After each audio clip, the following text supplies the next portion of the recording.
In a few days, my next guest will be in Florida. He's going there to testify against Big Tobacco in a lawsuit brought by a smoker with health problems.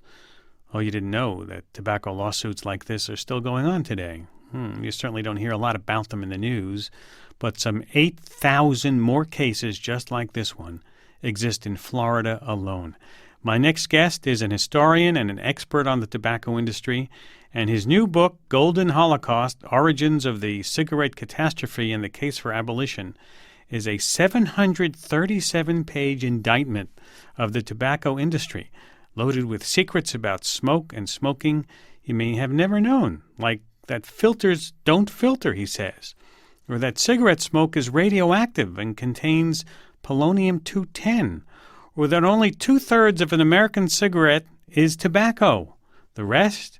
Additives, hundreds of them, like antifreeze, ammonia, high-fructose corn syrup, carob beans, cocoa, licorice.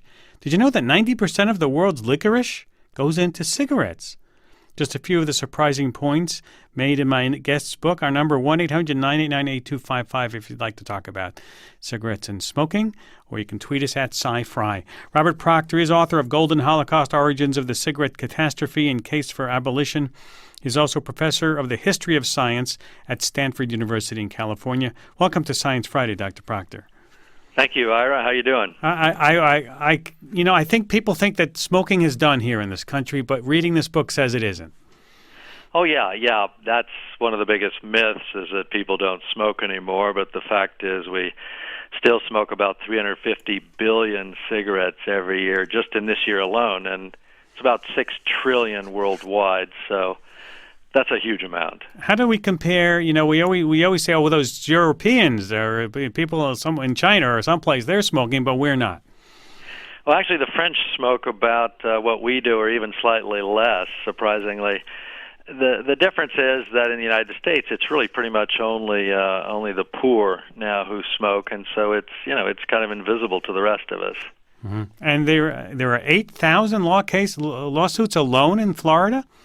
Yeah, that's just in Florida. Those are the so-called Engle progeny cases. It's been thrown back from the Florida Supreme Court, and so individual plaintiffs are still, saying they deserve some kind of compensation. And are they winning? The cases seem to be most of them have actually gone toward the plaintiffs. Yeah, so the plaintiffs are actually winning. Mm-hmm. Let's get into some of the interesting facts you put in the book. You write that cigarette smoke is radioactive. How is that? Yeah, that's right. Yeah, it's the cigarette actually contains radioactive polonium-210, which is the same isotope that killed that spy Litvinenko in London a few years ago, and may have even killed Yasser Arafat. There's an inquiry into that now, but it comes in through the superphosphate fertilizers that are mined in Florida, and then they're spread on the tobacco as a fertilizer. And those superphosphates contain uranium, and through the decay chain from uranium to lead, it ends up as polonium and is sucked up into the leaf, and even dropped a bit as fallout on the leaf as well, and ends up in your lungs. Could that be one of the causes of lung cancer then? Of course. Yeah, of course. In fact, when it was discovered in 1964 that cigarettes were radioactive, that was really the main theory, was this must be one of the factors, at least, that's causing it. But if a radioactivity is coming from fertilizer, doesn't that mean our broccoli is radioactive too? Yeah, it's probably not a good idea to smoke broccoli. Of course, the difference is that when you ingest those type of radioisotopes, the alpha radiation has a very low penetration. And so in our digestive system, it's mostly just shot out through us. Our stomach and our intestines, they slough off cells. But our lungs don't have that capacity. A very, very thin layer, a single cell is separating you from that alpha radiation, and that can cause cancer. You're right that filters don't filter. How is that possible?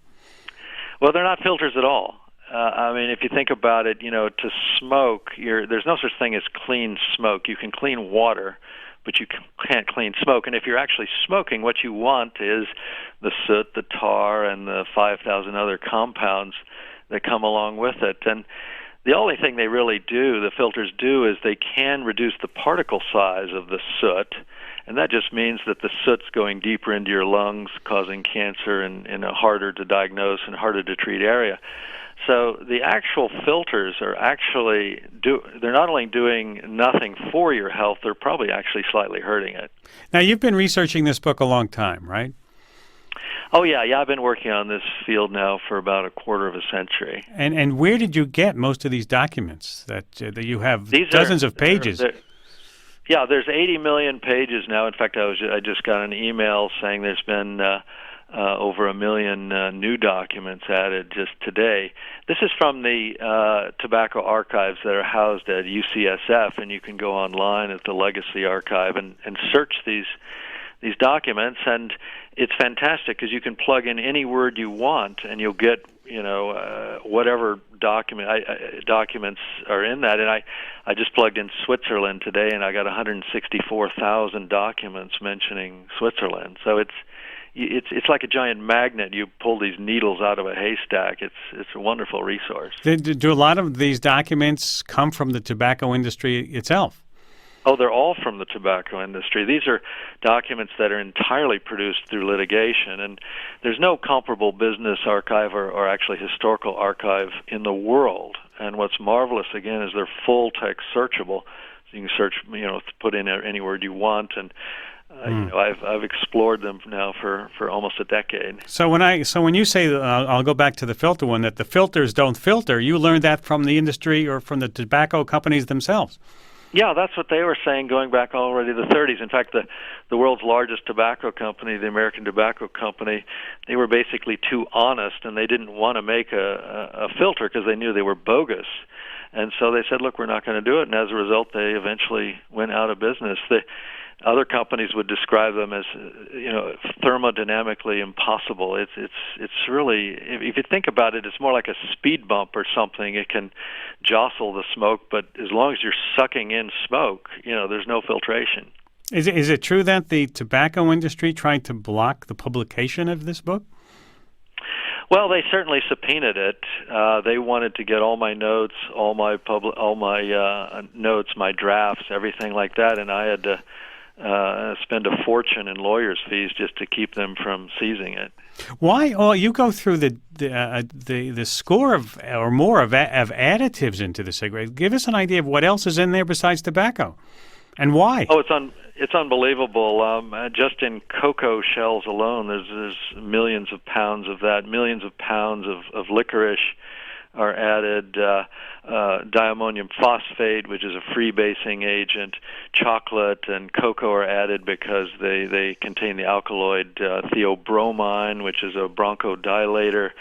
They put menthol in there, which is an anesthetic and a cough suppressant.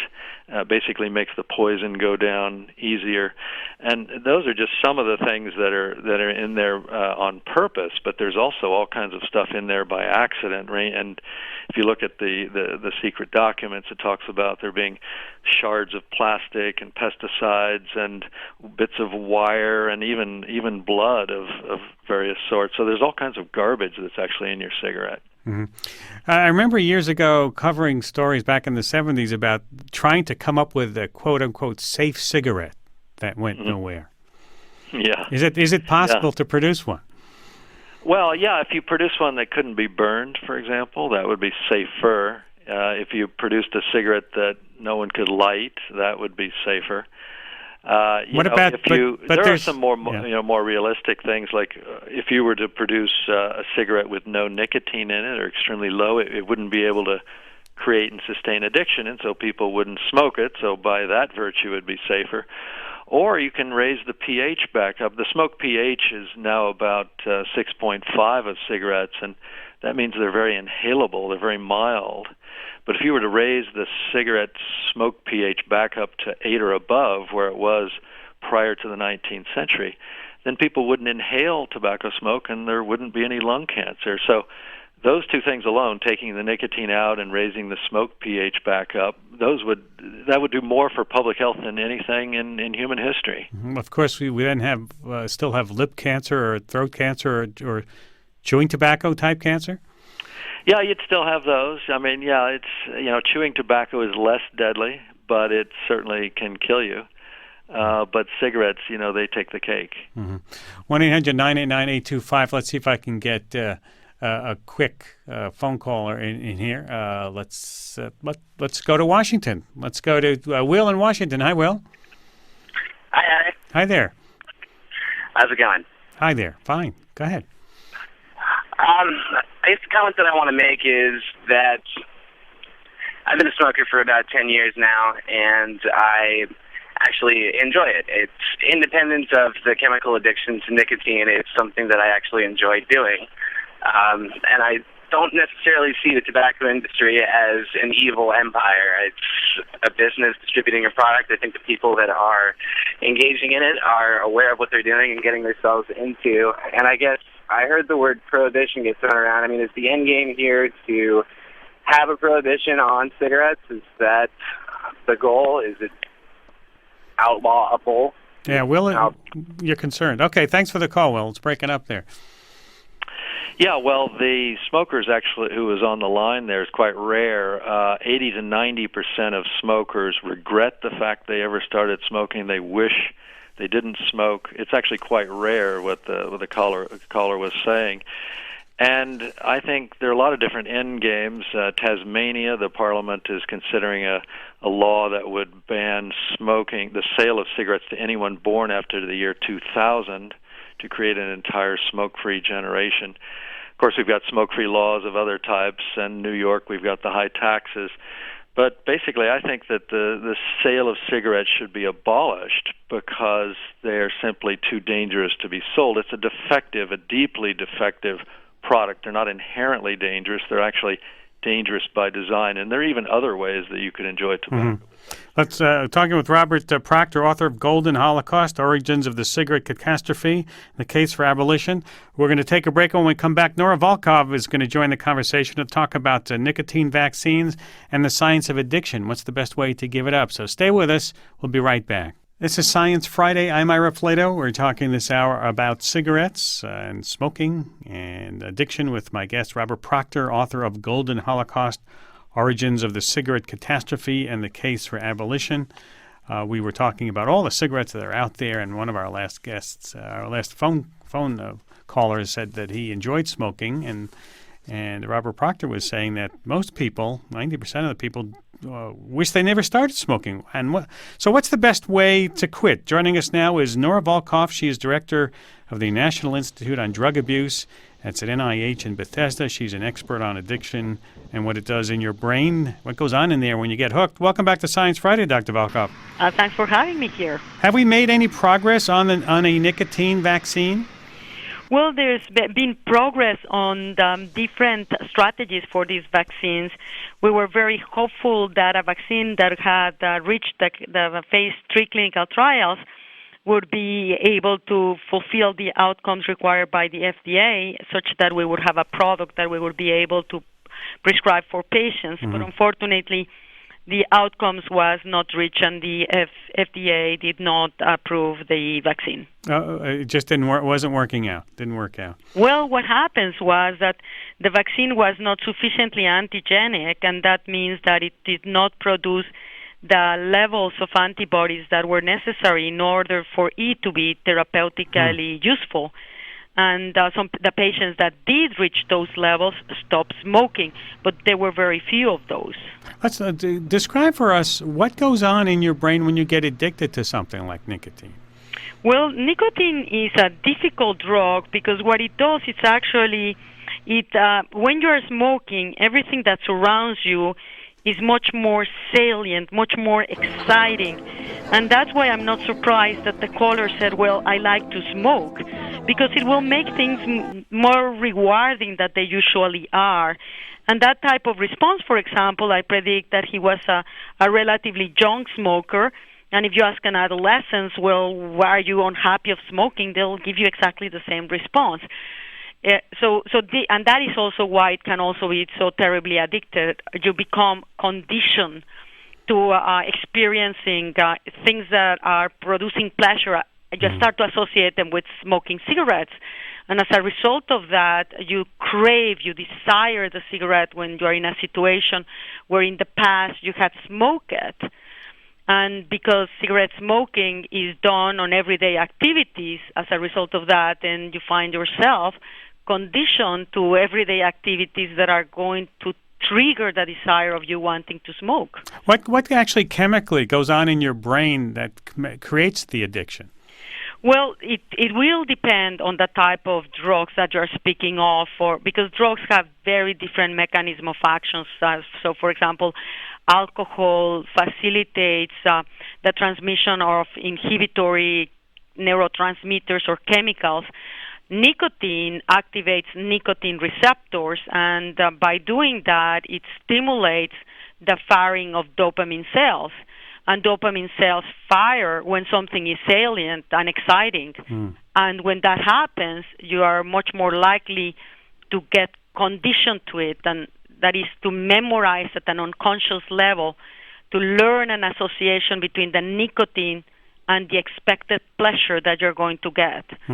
And that is initially triggered by the stimulation of the nicotine receptors that then produce the changes in the dopamine system, and that then triggers a cascade of adaptations that strengthen the communications between certain, what we call synapses, which is the communications between neurons to neurons, in brain areas that directly regulate the reward circuitry of your brain. Here's a tweet that came in from Paula Steiner, who wants to know, if you take out the smoke, is nicotine any worse than caffeine? Well, they are very different drugs. Caffeine, actually, you develop tolerance very rapidly. And because of the tolerance effects of caffeine, you are never going to get beyond a certain reward response. And that is much less so the case with nicotine. But the caller does have an important point, which is that we've come to recognize that the main adverse health effects from smoking cigarettes are not directly related to nicotine, but to all of the chemicals that you are inhaling when you smoke. The addictiveness comes from nicotine, but the adverse medical consequences like pulmonary disease, cardiovascular disease, cancer, dermatological diseases, all of the adverse consequences from that perspective are associated with the chemicals. There is a big exception, though, and I want to make a point here, and that's pregnancy. Nicotine is very harmful for the fetus, and so when the mother smokes or takes nicotine by other means, nicotine will reach the brain of the fetus and produce changes that can be deleterious to the newborn. Also with us is Robert Proctor, author of Golden Holocaust, Origins of the Cigarette Catastrophe and Case for Abolition. And Robert, you write that you've seen a tobacco industry document that says cigarette smoking is not like drinking, it's like being an alcoholic. Yeah, that's right. That's from the Imperial Tobacco Company in Canada, one of the secret documents from that treasure trove. Yeah, that's very important to realize, is that whereas cigarettes are fundamentally different from alcohol, only about 5% of people who drink are alcoholics, whereas about 80 to 90% of people who smoke are actually addicted. So that's what gives it an entirely different political or ethical calculus from drinking alcohol. Alcohol is essentially a recreational drug. Smoking is not. Dr. Volkow, are some people more likely to get addicted than others? Yes, and that has been recognized for many, many years, that drug use, even smoking, runs in families. And from studies, for example, the researchers can generate in animal models, rats that readily administer nicotine and others that won't, or readily administer alcohol and others that won't. And so what they are doing is studying the genes that are responsible for these very dramatic differences in the vulnerability to acquire that drug taking and then to transition into compulsive use and addiction. So is tobacco a gateway drug? Does it change your brain and make you crave other drugs or That's more? a very important question, and traditionally we have always thought of a gateway drug for marijuana. But recently, studies have shown that indeed nicotine can act like a gateway drug. And I'm thinking specifically of a study done by Eric Kandel and his collaborators that shows that the exposure to nicotine actually primes the brain to the rewarding effects of other drugs. That is to say, when you expose an animal to nicotine for 1 week and then you administer another drug like cocaine, they were much more sensitive to its rewarding effects than those animals that had not been pre-exposed to nicotine. And they go on and determine what are the molecular mechanisms that have led to this enhanced sensitivity of other drugs, providing the basis of a biological process for the gateway theory regarding the use of nicotine and its facilitation of abuse of other substances. So what would be the best way to give up smoking? We've had people. I have some tweets coming in from people who say, I gave up the cigarette, but I'm addicted to the patch, or other sources. What do you say about that, or what would be the best way to try to give it up? Well, I think that there's not such a thing as a recipe that you do A, B, C, you will be able to stop smoking, because there's tremendous diversity among smokers with respect, for example, to the severity of the addiction itself. Another factor that contributes difficulty in stopping smoking is comorbidity. For example, if you have attention deficit hyperactivity disorder, you're going to have a harder time to stop smoking. If you're suffering from schizophrenia, you're also going to have a harder time to stop smoking. So these factors need to be entered into account when addressing what will work best for one individual versus the other. What I can say is that there are currently 3 different overall types of medications that have been proven to facilitate smoking cessation. All of the nicotine replacement products, which are the patch, the chewing gum, the inhalers, that's one type of strategy that works for some people and not for others. Then you have a medication, Chantix, that actually used to be an antidepressant. It's an antidepressant, but also is effective against smoking cessation. And then the last one, which is the one that has had overall the best effects on smoking cessation, is a medication that combines agonist properties for nicotine itself, that decreases the craving to smokers, and but it's not well tolerated by all of them. So, which brings again the concept that you cannot prescribe one medication and expect that it will be useful for everybody. There are also several behavioral interventions that have been proven to be helpful, and in combination with medications, they also appear to provide with better outcomes. 1-800-989-8255. Let's go to the phones. To Trip in Baltimore. Hi, Trip. Oh, hi, both of you. I have 2 questions. Does the additives run the gamut to different other forms of tobacco, such as pipe tobacco and cigars? And my other question is, why aren't these ingredients required on the package? If people were and I smoke cigarettes, reminding that I'm smoking plutonium, and I heard there's cyanide and arsenic, things like that. Why aren't they required to be on the package? And I'll hang up, take my well, let me just ask you, Trip, before you go, if you know there's radioactive gas and it has the other stuff in there, why do you continue to smoke? Well, I enjoy it, just like the younger person said. I quit when I was 18 and picked it back up in my 40s. I just turned 60. And I can stop. I don't say quit, but I can stop. It's kind of rough for 3 days, and then it's just that conditioned response. Okay. So I just listen to my lungs when they say stop for a month or 3, then I just do that. All right, Trip, thanks for calling. Robert Proctor, why are there no ingredients listed on the package? Well, the simple answer is the power of the tobacco industry. I mean, we basically live in a world of of tobacco or cigarette exceptionalism, where if you were to introduce them as a consumer product today, they would obviously never be approved by the FDA. You know, if the smoker also asked about other tobacco products. You know, there are other chemicals put into cigars and chewing tobacco and things like that. But the difference with the cigarette, the reason the cigarette is so much more dangerous and more deadly is that it's used much more routinely than cigars. Cigars are not typically smoked on a daily basis, whereas a pack of cigarettes is basically a daily dose for about 40 million Americans. So even laws like the Consumer Product Safety Commission, when it was established in 1973, it explicitly excluded any regulatory power over cigarettes because, and so you had this odd situation where you could regulate cigarette lighters for causing fires, or upholstery had to be flame resistant and things like that.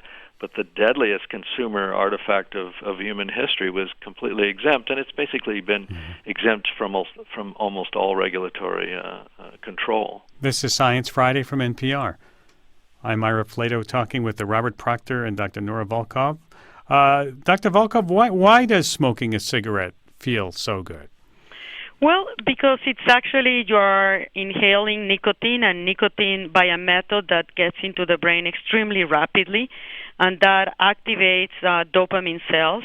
And when dopamine cells are activated, there is a sense of saliency, excitement, and that actually energizes you, makes you be able to sustain effort, to pay attention, to enjoy things, and that is very pleasurable. And the bottom line is our brain is hardwired to be sensitive to rewards. They motivate our behaviors to repeat them. So when we do a behavior that is experienced as rewarding, that's the way that nature ensures that we will repeat it again. And that's why drugs are so malignant, because they directly tackle, they hijack the system that evolved over many, many years of evolution to ensure that behaviors that are necessary for survival would be repeated. Let's go to the phones. A quick call to Sandy in Charlotte. Hi, Sandy. Hi. Hi, go ahead. I had a question. The previous speaker was talking about the levels of pH of the nicotine within the cigarette, and now with the new e-cigarettes, it claims that you can get lower levels of nicotine, and I guess that's supposed to be healthier for the person smoking. But my question is more for the bystander. It claims that when you're breathing out the smoke, it's strictly water vapor, and I'm wondering how true that is, and if the bystander really is safe standing next to that person smoking that e-cigarette. All right, Sandy, thanks. Thank you. You're welcome.